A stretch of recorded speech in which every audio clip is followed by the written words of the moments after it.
Assista agora Telescópio, Apoio Cultural, Plano Familiar Camargo, Tradição, Seriedade e Respeito. Orocentro Prime, cuidando do seu sorriso. Unimed Sul Paulista, cuidar de você, esse é o plano.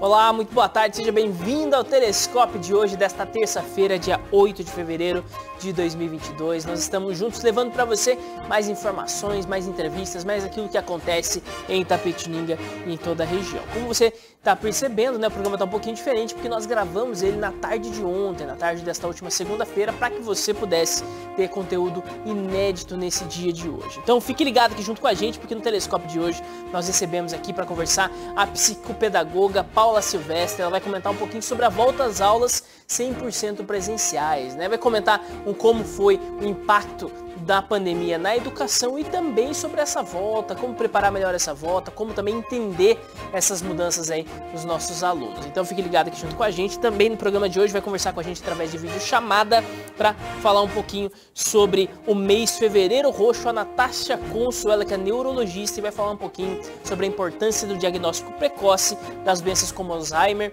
lúpus e fibromialgia. Então fique ligado no programa de hoje, é muita informação para você, e você sabe, o Telescópio, ele é oferecimento do Plano Familiar Camargo, que é a tradição, seriedade e respeito, também da Orocentro Prime, cuidando do seu sorriso, e da Unimed Sul Paulista, cuidar de você. Este é o plano. Participe com a gente, mandando seu recado lá no TV Itapê, é o nosso aplicativo. Baixe aí no seu celular e participe junto com a gente do programa. Meu nome é Guto Nunes e o Telescópio está no ar.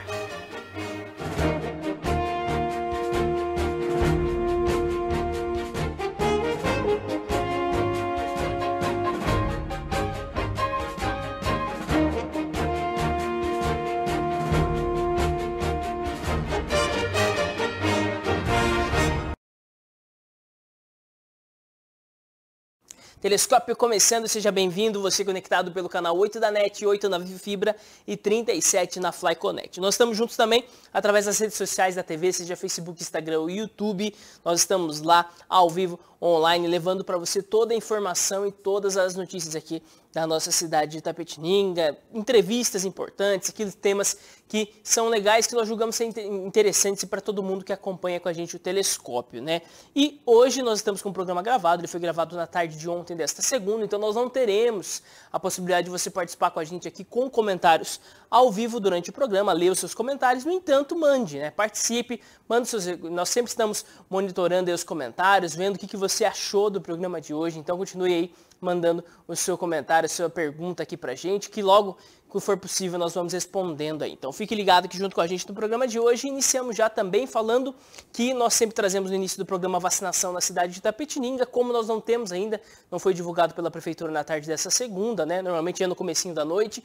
Então, você que está acompanhando com a gente aqui, se quiser mais informações a respeito disso, é só entrar na nossa página do Facebook. Na página nós publicamos lá o informe da Prefeitura falando qual é a vacinação para hoje, qual é o grupo então que está sendo vacinado nesta manhã de terça-feira, durante esse dia então de terça-feira. Então fique ligado lá, procura na nossa página que tem todas as informações a respeito disso. E já inicio o programa de hoje conversando e recebendo aqui nos nossos estúdios a psicopedagoga Paula Silvestre para comentar um pouquinho sobre a volta às aulas e também diversos outros temas ligados à educação. Paula, boa tarde, bem-vindo ao Telescópio, tudo bem? Boa tarde, Guto. Bem, graças a Deus.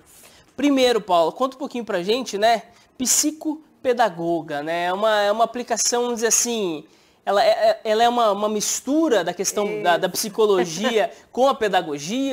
Como que o pessoal pode entender isso? A psicopedagogia trabalha na área clínica ou institucional. Então, quando você faz a especialização, você automaticamente tem condições de trabalhar na área institucional e depois fazer mais uma especialização para trabalhar na área clínica. Você trabalha com as dificuldades de aprendizagem. Todas as crianças, jovens, adultos que têm dificuldade, alguma coisa pontual para aprendizagem, então ela pode passar por um psicopedagogo para ajudar nessa questão aí escolar. Olha só, que interessante, né? E assim, é muito comum, vamos dizer assim, ter dúvidas sobre esses pontos da aprendizagem, né? Porque eu acredito que as professoras, as escolas, elas têm um certo treinamento, os pais têm uma certa noção, mas às vezes um especialista ele precisa agir muito facilmente resolver algumas questões? Sim, tem muitas questões que não dá para ser trabalhada na escola, no horário do período escolar, né? Porque são questões pontuais. Cada criança, cada aluno, cada ser humano tem seu próprio desenvolvimento, as suas dificuldades particulares. Então, o psicopedagogo ele pode nortear todas essas dificuldades e trabalhar na clínica, dando suporte para que essa criança, esse adolescente, ele possa superar as dificuldades que ele tem na aprendizagem. Então, é um trabalho clínico voltado para a aprendizagem. Muitas questões que dificultam o aprendizado, vamos dizer assim, estão no emocional.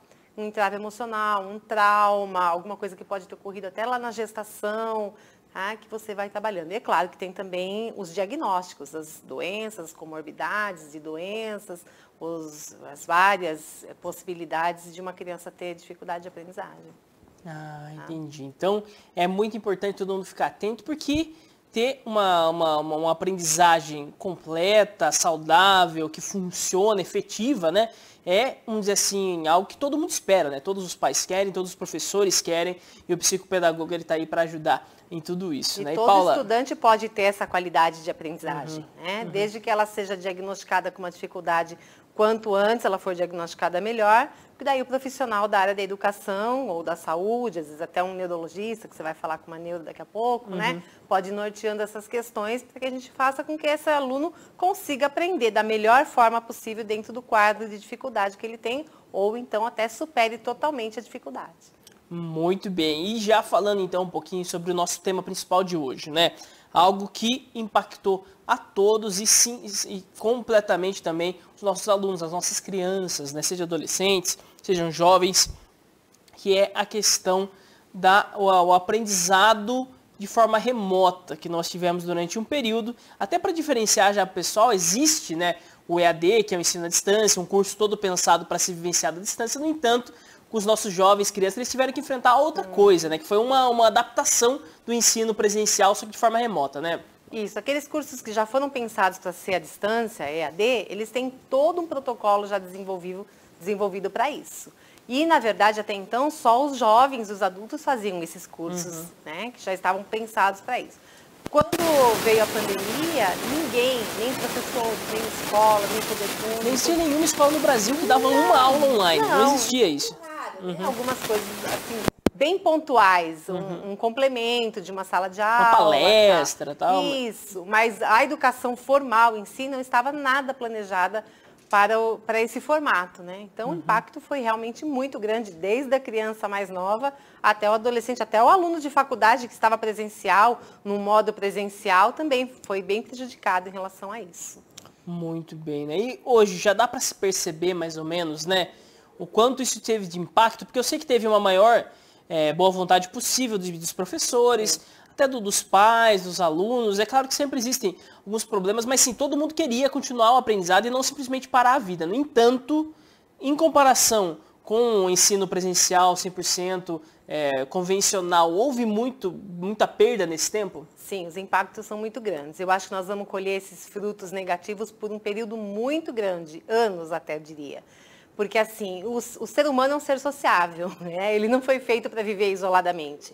Então, o fato de ir para a escola, não só o ganho do conteúdo pedagógico é muito grande, mas como o ganho social. Porque quando você fala em desenvolver uma criança, um adolescente, um jovem, na questão pedagógica, na questão do aprendizado, você está formando um ser humano para que ele seja um futuro adulto.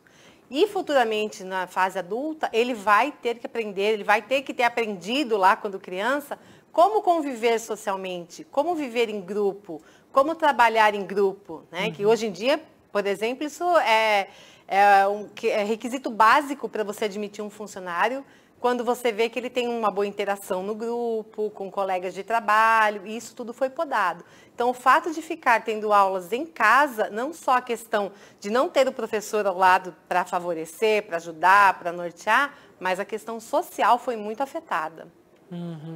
E isso, vamos dizer assim, acaba impactando muito no desenvolver, no comportamento das crianças e jovens, principalmente? Sim, nós temos, por exemplo, as duas pontas. Crianças muito novinhas que teriam ido para a escola em 2020, 2021 e não foram. Hoje em dia as crianças vão para a escola muito cedo, que eu acho ótimo, acho super louvável. Então, elas já estariam com 2, com 3, com 4 anos inseridas num grupo escolar. Elas atrasaram isso.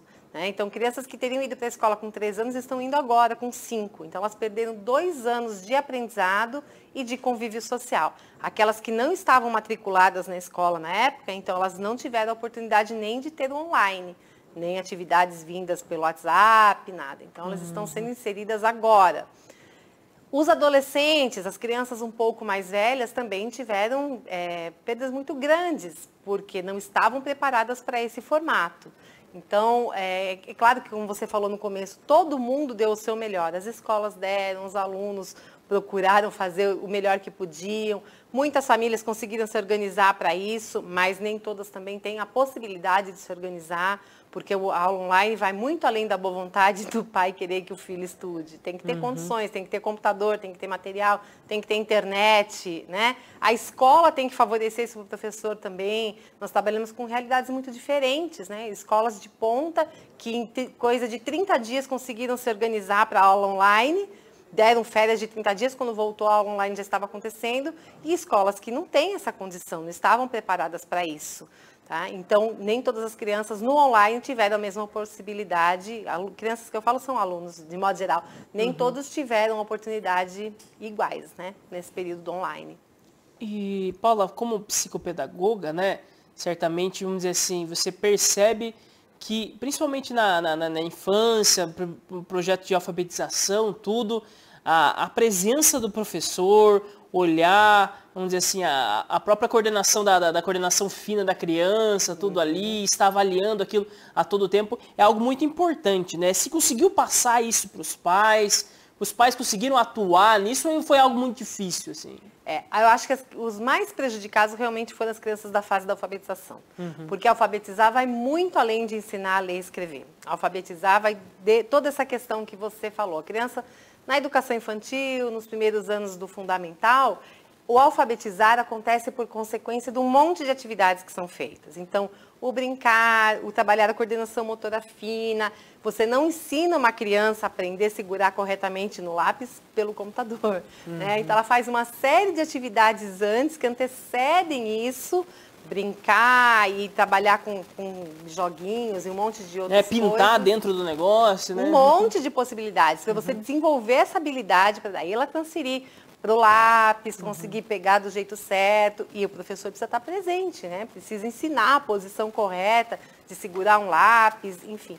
E os pais, eu tenho recebido muito na clínica esse peso dos pais, sabe? Eles chegam e falam, eu não consegui.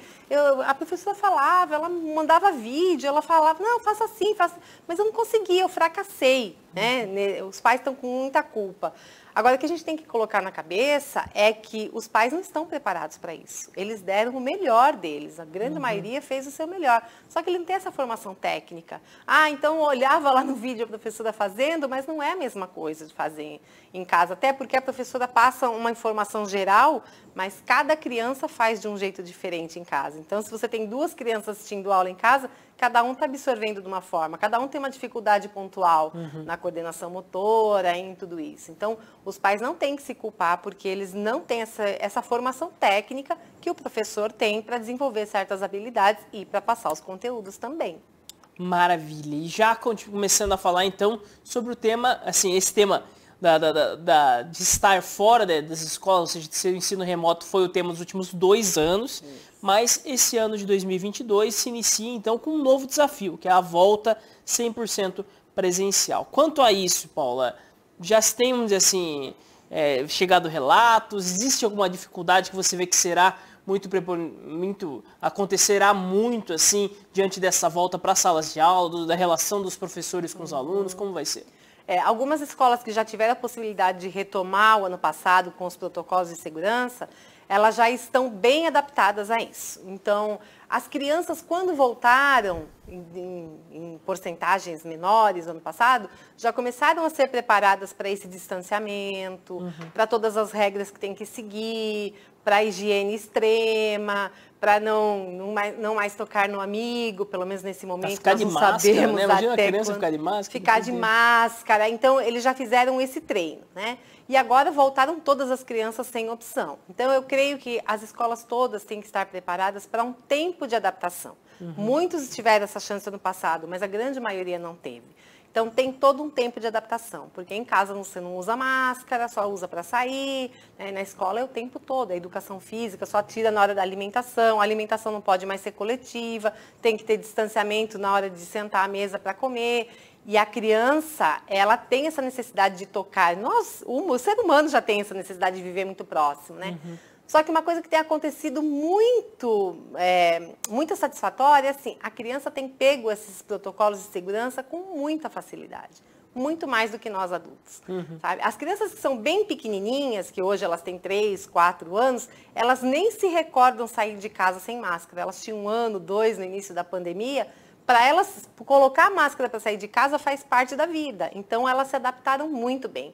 Na clínica, por exemplo, que a gente atende uma criança de cada vez, às vezes até você fala, você quer tirar a máscara? Tia está de máscara, você pode tirar? Não, tia, tô de boa com máscara. Eles se adaptaram muito a isso, né? Então, a criança tem essa facilidade de se adaptar ao novo com muito mais facilidade, com muito mais perspicácia do que o adulto. O adulto ainda sente mais essa dificuldade. Então, as crianças seguem muito mais os protocolos de segurança, elas acabam ficando neuróticas naquilo, né? Não pode virar para esse lado, tem que todo mundo caminhar um atrás do outro, não pode cruzar de frente. Eles cumprem as regras com muito mais facilidade, porque a escola é um ambiente que favorece as regras. Por mais que em casa as regras sejam outras, a criança está acostumada a vivenciar com regras dentro do ambiente escolar. Então, nesse ponto, eu acho que as escolas vão ter que dar um prazo para todos se adaptarem, os professores, o corpo todo da escola, não só professores, desde a pessoa que recebe as crianças lá na porta da escola, mas as crianças se adaptam facilmente a isso. Se as regras forem bem claras, não tem problema. E caso os professores comecem a diagnosticar essas falhas, essas perdas no aprendizado que aconteceu nesses últimos 2 anos, ou seja, tem criança ali que não estão conseguindo acompanhar, que ficou faltando algum outro ponto, né? Você acha que seria interessante a escola pensar num plano para isso, ou seja, um momento já determinado para isso, para poder trabalhar mais individualmente cada criança? Sim, o que se espera da educação é que todos já tenham pensado nisso no planejamento, né? Que todas as escolas já tenham começado as aulas a semana passada, ou cada um começando numa semana diferente, mas que já estejam com um plano de ação para isso. De forma geral, mesmo no presencial, antes, em tempos isso, quando a gente podia, né, falar em tempos normais, já existe um tempo de aprendizagem diferente para cada criança, um jeito de aprender para cada criança. Então, você já tem que ter esse plano B. Qualquer professor tem que ter para criança, para jovem, para adulto. Agora, muito mais, que é o que você falou. Cada criança aproveitou o online de uma forma diferente. E a professor lá do outro lado não conseguia mensurar o quanto esse aluno estava aproveitando ou não. Né? Tinha uma noção, mas não conseguia pontuar exatamente. Então, as escolas têm sim que se organizar para isso, em alguns momentos, reduzir o número de alunos em sala de aula, montar mais turmas, para que as turmas fiquem menores e o professor consiga acompanhar, ou aulas de reforço no contraturno, em algum horário, para que a gente consiga, dentro aí de um prazo menor possível, e esse prazo, eu não estou falando de 30 dias, um bimestre, pode ser que seja até ao longo do ano todo, equiparar essas crianças e fazer com que a classe fique homogênea da melhor forma possível. Não vai ser fácil. Vai demandar muita habilidade do professor, muito empenho da escola e das famílias também. As famílias também têm que estar dispostas a cumprir, fora do horário escolar, de repente um cronograma maior de tarefas, de reforço, para que essa criança não tenha tanto prejuízo, né?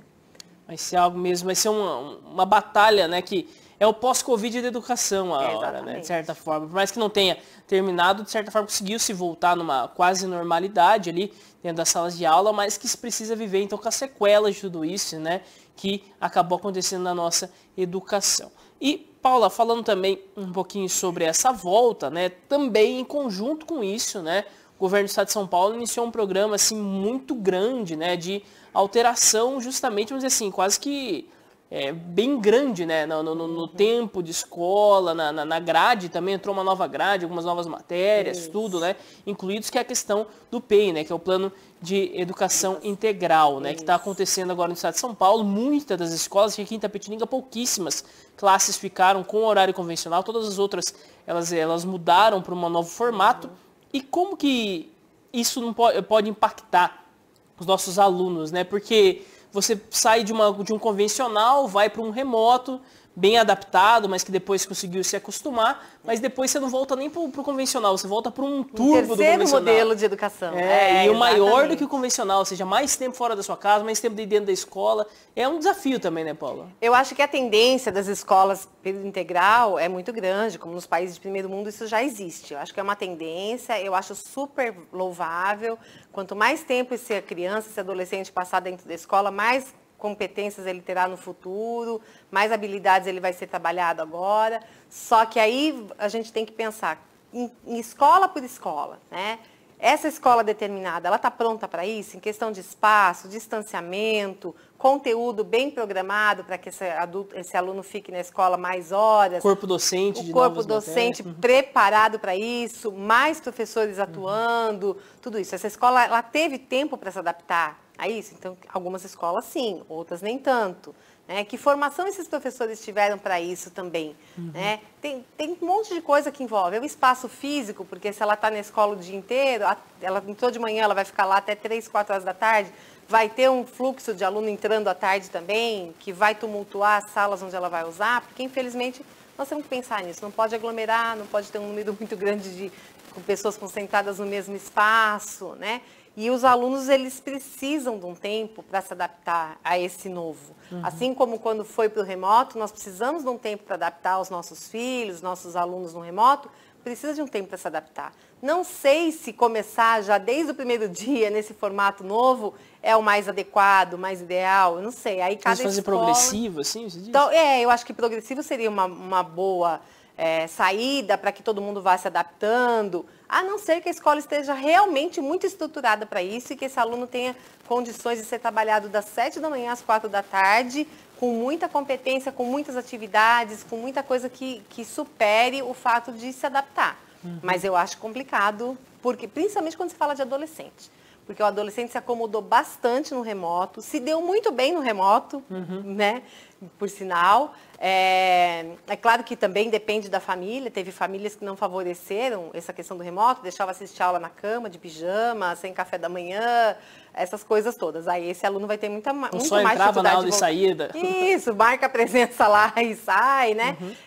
Esse aluno vai ter muito mais dificuldade de se adaptar, agora na volta, tá? Mas de modo geral, o adolescente se adapta muito ao remoto, ele tem muita facilidade com a tecnologia, ele pegou fácil isso, até ensina o professor, né, do outro lado, não, professor, faça assim, faça assado.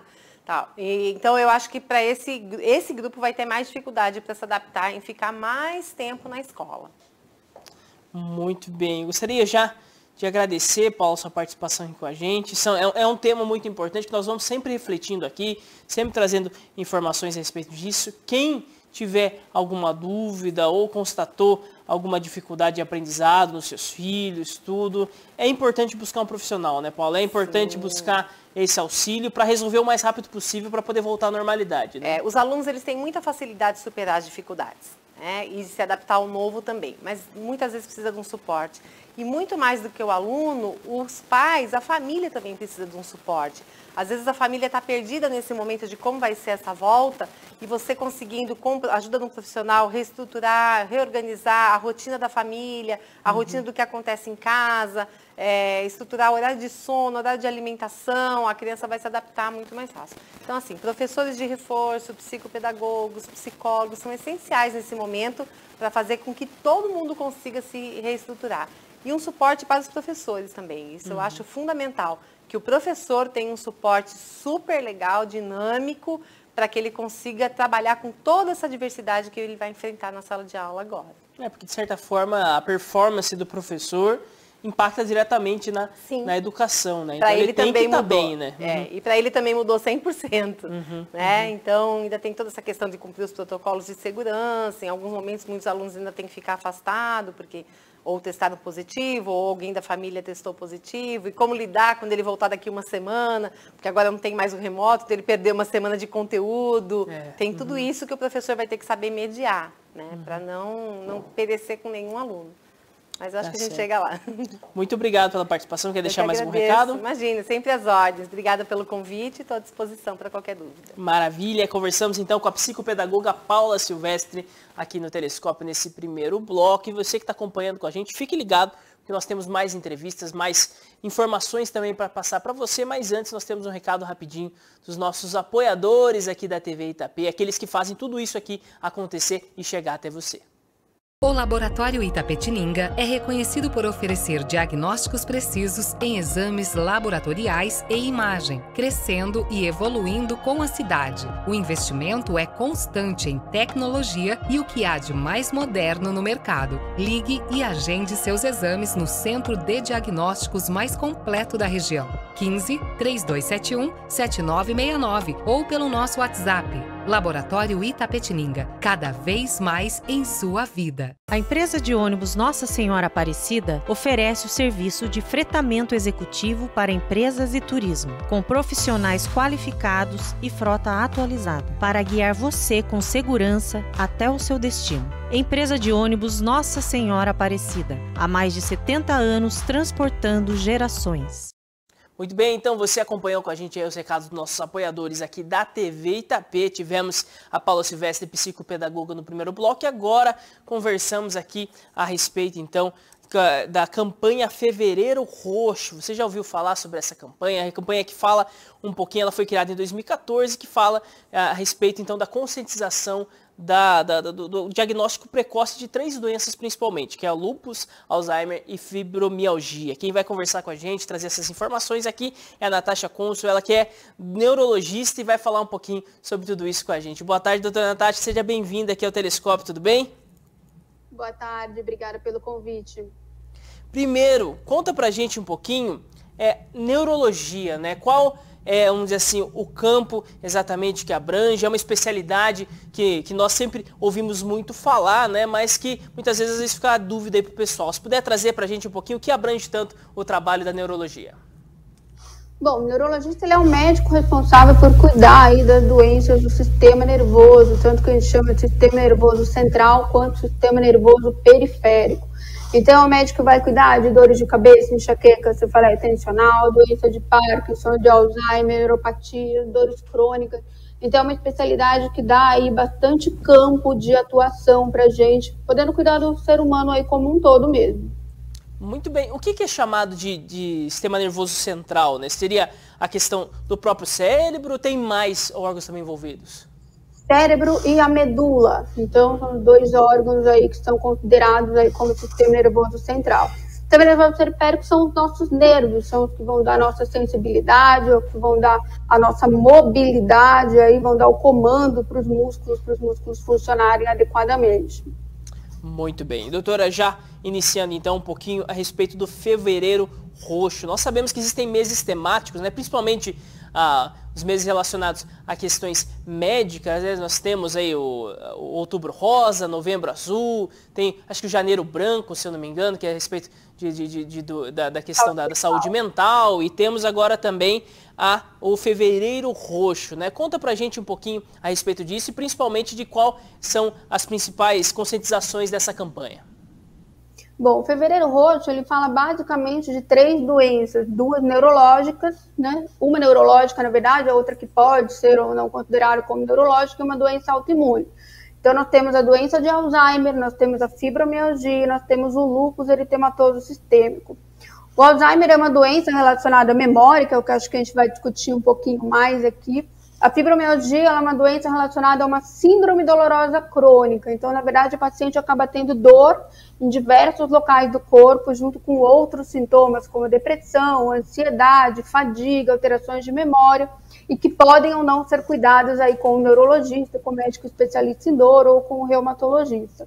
E o lúpus é uma doença autoimune, que pode afetar também diversos segmentos aí do nosso corpo, que é acompanhada pelo reumatologista.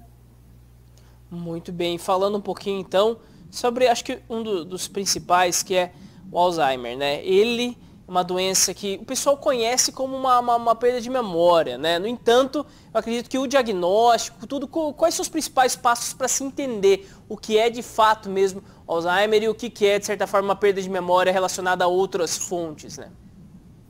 Bom, a primeira coisa que a gente precisa entender é que o Alzheimer é uma doença que pode aparecer com o envelhecimento. Então, a idade é o principal fator de risco para que essa doença apareça. Então, a gente estima que acima de 80 anos, até 30% dos pacientes possam ter um diagnóstico de um quadro demencial. Então, o quadro demencial, dentro dos quadros demenciais, o Alzheimer acaba sendo o mais prevalente deles, né, o mais frequente. E a gente vê que as principais alterações, principalmente iniciais, estão sim relacionadas à memória, principalmente no que tange a memória recente. Então, esqueceu onde guardou um documento, esqueceu o fogão ligado, esquecer se pagou ou não uma conta. E depois que a gente começa a ver essas alterações relacionadas à memória, a gente pode ver outras alterações. Então, dificuldade de orientação, se perder em locais que previamente conhecia, dificuldade de organização, às vezes, no cotidiano. Então, se organizar para fazer um almoço, ou se organizar para lavar uma roupa, ou começar a ficar muito repetitivo, fazer a mesma pergunta várias vezes. Alguns pacientes podem ter, nessa fase inicial, já algumas alterações relacionadas ao comportamento, ficar um pouco mais agressivo, ou um pouco mais irritado, ou um pouco mais apático, isolado dos outros familiares. Então, o Alzheimer ele pode começar dessa maneira. E sabendo que é uma doença neurodegenerativa, é uma doença na qual há uma morte dos neurônios de forma progressiva, e essa evolução vai ser num tempo variável, quanto antes a gente faz o diagnóstico, melhor a qualidade de vida que a gente consegue dar para esses pacientes. Por isso, dessas campanhas de conscientização, como o Fevereiro Roxo, para que a gente chame atenção para quais são os sintomas que devem ser levados em consideração para procurar um neurologista. Então, muita gente acha que o esquecimento acaba sendo um pouco normal da idade. Só que a partir do momento que esse esquecimento ele passa a afetar o dia a dia, a rotina do paciente, ele merece avaliação médica, independente da idade, né? Pode não ser Alzheimer em um paciente jovem, mas existem outras causas possíveis de alteração de memória, como, por exemplo, depressão e ansiedade. Então, a gente precisa que toda queixa cognitiva, toda queixa relacionada à memória, que atrapalhe o paciente no seu dia a dia, seja levada em consideração e que esse paciente procure atendimento médico. Muito bem. Existe alguma causa detectável que aumente a incidência do Alzheimer? Ou seja, existe, sei lá, um comportamento, alimentação, hereditariedade, algo que possa demonstrar uma maior incidência de Alzheimer? A gente sabe, como eu disse, que o envelhecimento é o principal fator aí de risco, mas existem outros. Pressão alta, diabetes, colesterol alto, sedentarismo, tabagismo, obesidade. Então, todos os fatores de risco que a gente consegue chamar aí de modificáveis. Então, mesmo que você tenha uma predisposição genética, por assim dizer, se você tem hábitos de vida saudáveis, se você controla a sua alimentação, se você controla a sua pressão, se você pratica atividades físicas, atividades cognitivas, ou seja, mantém o seu cérebro ativo, a chance de você desenvolver esse quadro acaba reduzindo aí ao longo dos anos. Muito bem. Sobre essas atividades cognitivas, né? Nós ouvimos, né, sempre falar e às vezes não sabemos se é algo verdadeiro ou não, até para tirar essas dúvidas. Tem gente que fala que a questão de aprendizado de novas línguas, aprender algumas outras coisas, ajuda muito na prevenção do Alzheimer, né? Isso é verdade, doutor? Existe alguma ligação com isso? Existe. A gente tem o que a gente chama de reserva cognitiva, que é a nossa capacidade mesmo de aprendizado ao longo da vida. E o que a gente sabe é que pessoas que têm uma reserva cognitiva maior podem ter um risco menor de desenvolver a doença no futuro. Então, o ideal é a gente encarar que o cérebro precisa de estímulos constantes, seja através de leituras diferentes, seja através de novas línguas, seja através de atividades como jogo de memória, xadrez, palavras cruzadas. Hoje em dia a gente tem muitos programas, aplicativos, algumas escolas que fazem esse tipo de reabilitação. O trabalho das próprias neuropsicólogas que fazem esse ajuste, que dão atividades para manter o cérebro realmente em atividade, para que ele possa formar novas conexões e com isso reduzir a chance de desenvolvimento de demências no futuro. Muito bem. E a partir do momento que é detectado, né, você tem ali alguns quadros que o levam até o neurologista. Você citou aqui pra gente, né, que ele demonstra muito, né, os sintomas demonstram muito a perda de neurônios mesmo relacionados a essa questão. Ou seja, existe uma cura, existe um restabelecimento, vamos dizer assim, total ou não? Ela meio que se cessa o avanço da doença e se consegue ter uma qualidade de vida já, vamos dizer assim, dentro daquele quadro que ele chegou ali. Como que funciona isso, doutor? A doença é neurodegenerativa, então, independente da medicação, ela vai progredir. O que com esses medicamentos que nós utilizamos fazem? Eles diminuem esse processo, eles desaceleram esse processo. Por algum tempo que a gente não tem como saber quanto tempo vai ser. Então, o diagnóstico precoce ajuda que a gente entre com uma terapia de forma precoce, que a gente possa desacelerar esse processo pelo máximo de tempo que a gente conseguir, que não tem como a gente prever qual vai ser. Mas a doença ela vai continuar evoluindo, com ou sem as medicações.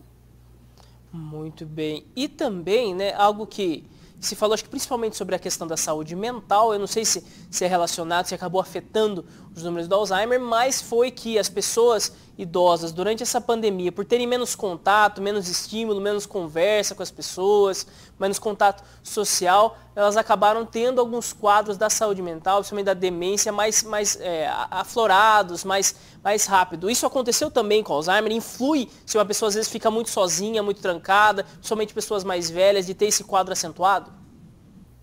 Na verdade, o que pode acontecer, as pessoas que estavam mais isoladas, acabou que alguns sintomas podem ter passado despercebido. Sim. E aí, quando alguém vai olhar, acabou vendo um quadro mais exacerbado do que já estava.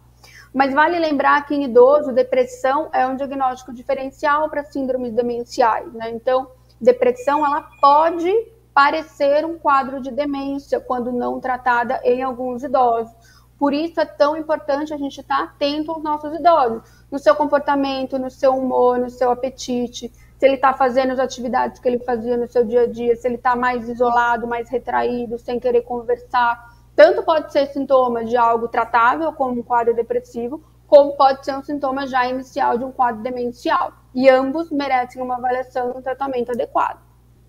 Muito bem. E também, junto com o Alzheimer, doutora, pode acontecer de se ter, às vezes, algumas lembranças deslocadas, ou seja, a pessoa, um irmão que morreu já faz 15 anos, veio me visitar hoje, começa a contar essa história, como se tivesse vivenciado aquilo hoje, tudo, ou seja, essa falta de noção do que é memória, do que aconteceu há pouco tempo, isso pode acontecer também? Pode, principalmente a partir de fases moderadas para fases avançadas. Nas fases iniciais, nas fases leves, o paciente ainda tem algum conhecimento do que está acontecendo, pode ser capaz de realizar algumas atividades com algum grau de independência, desde que com supervisão. Mas a partir da fase moderada, a gente já vê algumas confusões aumentarem. Então, achar que um parente, o neto é o pai, ou é o irmão, ou é o tio, ou é o avô, ou contar aquilo como se estivesse acontecendo naquele momento, ou não reconhecer aquele local como a própria casa. Então, nas fases moderadas e avançadas, a gente já vê essas alterações aí de comportamento numa frequência maior. Muito bem. E, então, já deixando claro para todo mundo, né, é muito importante que se busque o auxílio, então, de um profissional, do profissional neurologista, nesses casos, o mais rápido possível, os menores sintomas, aí, nas primeiras queixas, nos primeiros momentos, já procurar, porque é uma doença mesmo que necessita, então, da intervenção desses medicamentos, para que ela seja, vamos dizer assim, mais branda, para que ela não afete tão gravemente esses pacientes, não comprometa tanto a qualidade de vida deles, né? E, doutora, já falando também a respeito dessa questão da qualidade de vida, né? Para os jovens, para aqueles que estão acompanhando agora, que ainda estão longe de ser esse grupo de risco, que é o pessoal mais velho, né? Eles já podem, vamos dizer assim, na vida deles, além daquelas questões que você colocou aqui, né, que é ter uma vida saudável, também já irem se preparando, de certa forma, para isso, se preparando, colocando algo no seu dia a dia que melhore, que não deixe ele chegar nesse quadro? O principal fator de prevenção é o controle realmente de fatores de risco. Então, hábitos de vida saudável, prática regular de atividades físicas, alimentação com mínimo de açúcar industrializado, atividades cognitivas, então manter realmente o cérebro sempre em atividade, tudo isso vai dar uma reserva maior para o nosso cérebro e pode nos ajudar a evitar um quadro demencial no futuro. O Alzheimer é uma doença rara, doutor, ou é algo, infelizmente, bastante frequente? É bastante frequente, é o quadro demencial mais comum no mundo. Hoje a gente estima aí que tem mais de 35 milhões de pessoas no mundo com Alzheimer, mais de 1 milhão aproximadamente 1,5 milhão só no Brasil, e a tendência é que esse número aumente, já que a idade é um dos principais fatores de risco. Então, quanto mais a população envelhece, maior o risco realmente de você desenvolver um quadro demencial. Muito bem. E falando um pouquinho também, se puder trazer um pouquinho para a gente a respeito das outras duas doenças, né? Fibromialgia é muito relacionada a uma dor muito intensa, né? Isso é devido ao quê? É uma inflamação? É alguma, vamos dizer assim, é algum vírus ou é alguma síndrome que ela desenvolve? Como que funciona essa questão, doutora? Na verdade, não existe ainda um mecanismo exato pelo qual a fibromialgia acontece. O que a gente sabe é que é uma desregulação dos nossos mecanismos, da nossa percepção de dor, levando a uma dor difusa no corpo inteiro, uma dor que pode mudar de um lugar para o outro. Junto com a dor, a gente vê sintomas como depressão, ansiedade, sono não reparador, fadiga, alterações de memória. Então, é uma doença bem complexa, que acomete principalmente mulheres em idade produtiva e que merece também um atendimento adequado. Antigamente não se considerava a fibromialgia como uma doença, muitos médicos ainda não reconhecem ela como uma entidade clínica, por isso da importância e da conscientização, mas quem trabalha com pacientes com dor crônica sabe do impacto dela na rotina de uma paciente com fibromialgia e sabe que um tratamento adequado, medicamentoso e não medicamentoso, pode fazer toda a diferença para que esse paciente tenha uma boa qualidade de vida. Muito bem. E a respeito disso, né? Acho que a dor difusa pelo corpo, eu acho que é o principal sintoma para se procurar um auxílio, né? Ou seja, é uma dor diferente, né? Quem tem sabe, vamos dizer assim, que o quanto ela é uma dor diferente de outros tipos de dores, de dor muscular em geral, né, doutora? Normalmente, pacientes com fibromialgia demoram muito tempo para ter diagnóstico, até porque no começo pode achar que é uma coisa pontual, uma coisa relacionada a uma alteração ortopédica, uma coisa relacionada a uma alteração articular, e ao longo do tempo começa a perceber que não, na verdade dói tudo, o tempo inteiro, em alguns momentos essa dor pode piorar a ponto de ser incapacitante para as atividades básicas do dia a dia. Muito bem. E a terceira doença, o lúpus eritematoso sistêmico, né? É um tipo específico de lúpus ou todo lúpus ele tem esse nome completo e a gente fala pequenininho? Como que é, doutor? De maneira geral, dá para chamar todos, né, dessa maneira de lúpus. É uma doença autoimune, ou seja, não é uma doença na qual o próprio corpo começa a produzir substâncias que atacam o próprio corpo. No lúpus isso pode acontecer em diversos locais, então rim, fígado, olho, cérebro, e pode levar a grandes comprometimentos clínicos, que deve ser acompanhado com o reumatologista. É uma doença que também não tem cura, mas que, se feito um bom tratamento, pode ter uma excelente qualidade de vida. É bom ficar atento, né, aos principais sintomas, né? Do lúpus, existe algum sintoma especial para buscar, vamos dizer assim, um atendimento ou muitas vezes com um clínico geral ali, diante dos sintomas que são apresentados, do estudo do caso, se consegue apontar para o lúpus? Como que é, doutora? Na verdade, o lúpus ele pode dar uma série de sintomas. Então, ele pode dar desde um quadro agudo aí, de uma meningite, de um quadro cerebral, uma trombose, ou ele pode dar quadros brandos, como alterações de pele, com marcas vermelhas no rosto, dores articulares. Então, o lúpus ele tem um espectro de apresentação muito distinto, que vai desde quadros muito leves até quadros bem catastróficos. Então, mediante, né, juntando as pecinhas aí do quebra-cabeça de alguns pacientes, a gente consegue chegar nesse diagnóstico junto com o apoio aí do reumatologista, que é a especialidade médica que cuida desse tipo de doença. Maravilha. Então, doutora, acho que é muito importante esse trabalho mesmo de conscientização. Eu agradeço bastante a sua participação, todas essas informações aqui a respeito, então, dessas 3 doenças que são levantadas, né, como a campanha Fevereiro Roxo, a campanha de conscientização do diagnóstico precoce dessas doenças, porque é determinante para a qualidade de vida das pessoas que esse diagnóstico seja logo, que o tratamento já se inicie, o acompanhamento médico se inicie o mais rápido possível, né? Se tiver mais alguma informação, gostaria de deixar aqui para a gente, fica aberta a câmera do telescópio. 2 coisas que eu queria lembrar a todos que estão nos assistindo. Queixas de memória precisam ser valorizadas. Sempre que atrapalharem na rotina, se isso seja um paciente jovem, seja um paciente idoso, merece uma avaliação médica. E a segunda coisa é, sentir dor não é normal. Então, na fibromialgia, a gente vê muitos pacientes que demoram anos para ter diagnóstico, começaram a sentir dor e acharam que aquilo era normal, ou se acostumaram com aquilo. Isso não deve acontecer. A dor é sempre um sinal para o nosso corpo de que algo está errado e de que algo precisa de tratamento. Então, busquem atendimento médico de forma precoce, tanto para queixa de memória, e é o menor sinal de dores que estão se prolongando, né? A gente chama de dores crônicas, que estão a partir de 3 meses já de duração, também procurem atendimento médico. Tá certo, muito obrigado pela participação. Conversou no Telescópio aqui a doutora Natasha Consul, ela que é neurologista, e falou um pouquinho com a gente então sobre a campanha Fevereiro Roxo, a campanha que ajuda a conscientizar a população sobre o diagnóstico precoce de lúpus, Alzheimer e fibromialgia. Você que está acompanhando com a gente aqui, se tiver algum desses quadros que ela apresentou, procure o seu médico de confiança, entre em contato com o seu especialista aí para poder fazer o seu diagnóstico o mais rápido possível. E você sabe, o Telescópio também ele é um oferecimento da Unimed Sul Paulista, e nós trazemos para você esse recado especial deles. Dor, febre, tudo ficou mal? Use o PA Digital. O PA Digital é o pronto atendimento médico da Unimed sem sair de casa. Acesse estaçãounimed.com.br, agende uma consulta e resolva suas queixas de forma rápida e segura, evitando filas e aglomerações. Serviço disponível 24 horas por dia. PA Digital, opção inovadora para seus atendimentos de urgência. Unimed Sul Paulista. Cuidar de você. Esse é o plano.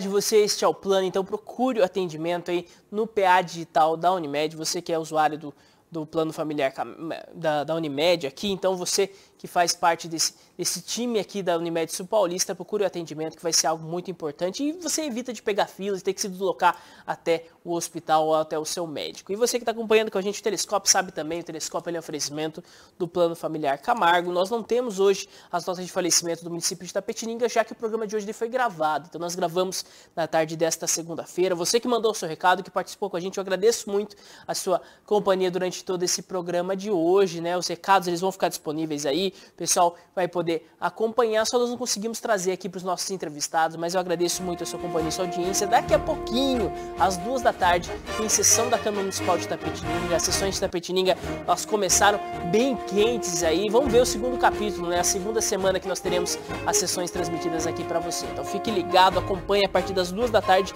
aqui na TV Itape e acompanhe também toda a nossa programação. Fique ligado aqui na TV Itapetininga. Eu espero você amanhã, ao meio-dia ao vivo, com mais um programa Telescópio para você. Então, um grande abraço, até lá, tchau, tchau!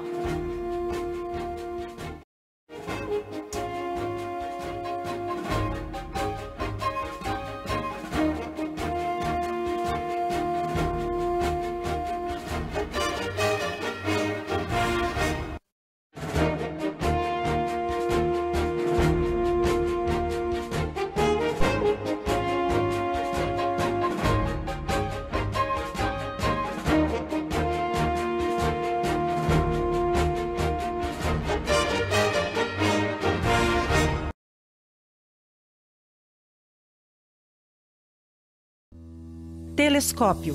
Apoio Cultural, Plano Familiar Camargo, Tradição, Seriedade e Respeito. Orocentro Prime, cuidando do seu sorriso. Unimed Sul Paulista, cuidar de você, esse é o plano.